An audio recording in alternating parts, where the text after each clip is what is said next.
அனைவருக்கும் வணக்கம். கள்ளக்குறிச்சி மாவட்டம் சடையம்பட்டு கிராமம் இயற்கை விவசாயி பொற்செழியன். இது பார்த்திங்கன்னா இப்போ நம்ம பார்த்துக்கிட்டு இருக்க நெல் ஆரனர் நெல்லுங்க. இது இயற்கை முறையில் சாகுபடி பண்ண நெல். இது பார்த்திங்கன்னா இன்னையோட 86 நாள் ஆகுதுங்க. முக்கால்வாசி விளைஞ்சிடுச்சு. இன்னும் கொஞ்சம் விளையலை. இன்னும் ஒரு தண்ணி விட்டால் போதும். அப்புறம் தண்ணி நிப்பாட்டிட்டு இன்னும் ஒரு 10 to 12 நாளில் அறுவடை பண்ணிடலாங்க. இது முழுக்க முழுக்க இயற்கை இடுபொருள் கொடுத்து தான் விளைய வச்ச நெல்.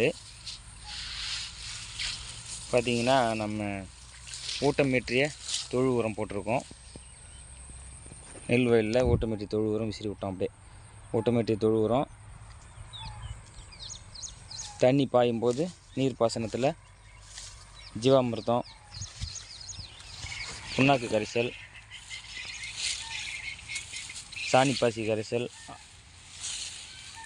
WD வேஸ்டி கம்போசர், ஹியூமிக் ஆசிட் இது மாதிரி கொடுத்தோம். அதுக்கடுத்து பார்த்திங்கன்னா வளர்ச்சி ஊக்கிக்கு ஜீவாமிர்தம், ஈயம் கரைசல், மோர் கரைசல் இது கொடுத்தோம். புழு பூச்சிக்கு என்ன பண்ணோம்னா வேப்பங்கொட்டை கரைசல், பயோவில் புழுவுக்கு பூச்சிக்கு இருக்குங்க. புழு நம்ம சார்வஞ்சி பூச்சிக்கு இதுக்கெல்லாம் இருக்குது பயோவில். அதுதாங்க நம்ம ஸ்ப்ரே பண்ணோம். அதுக்கடுத்து பார்த்திங்கன்னா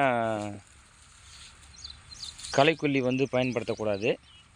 அதுக்கு என்ன பண்ணோம், கோணா வீட்ரு போட்டு நம்ம ஓட்டிட்டு ஆளை வச்சு 2-3 டைமு இருக்கிற பில்லை பிடுங்கி எடுத்தாச்சுங்க. களைகளை எடுத்தாச்சு, ஆளை வச்சு எடுத்தாச்சு. இது சில பேர் நான் பயிர் பண்ணும்போதே ஆரம்பிக்கும் போதே சொன்னாங்க, மருந்து அடிக்காமல் உரம் போடாமல் எப்படி நீ நெல் விளைய வைப்ப, எப்படி நெல் வரும், பயிர் எப்படி விளையும் அப்படின்னு கேட்டாங்க. பாருங்கள், இது முழுக்க முழுக்க இயற்கையில் தான் பண்ணியிருக்கேன்.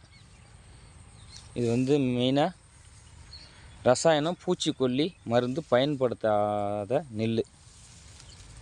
இது சாப்பிடும்போது நமக்கு எந்த ஒரு உடல்நிலைக்கு கேடும் இல்லை.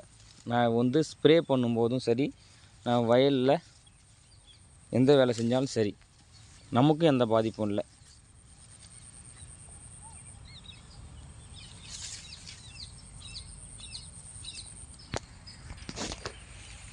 நஞ்சு இல்லாத உணவு.